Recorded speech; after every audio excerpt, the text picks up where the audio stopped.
Do you need to replace the touchpad on your Dell G15 5530? Well, I'm going to show you how. Also, you can click the top right of the screen to find this part or tools or additional help on our website, including written step-by-step tutorials with detailed images. Now that that's out of the way, let's jump into it. First, unscrew the bottom base cover. Now use a plastic scribe to pry apart and remove the bottom base cover. To prevent static discharge, I recommend disconnecting your battery before moving any further. Next, unscrew and remove the battery. Now unsnap the locking tab and disconnect the touchpad cable. Then unscrew and remove the touchpad.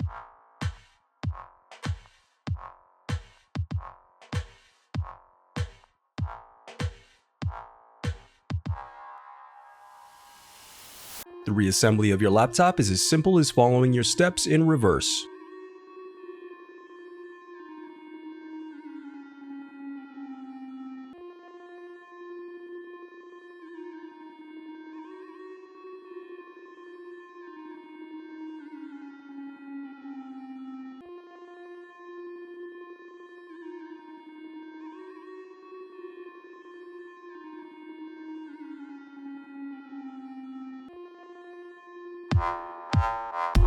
If you still need help, you can visit partspeople.com and view printable DIY instructions to help you along the way. We also have playlists of thousands of Dell tutorials for hundreds of different models, so keep checking back. Thanks for watching.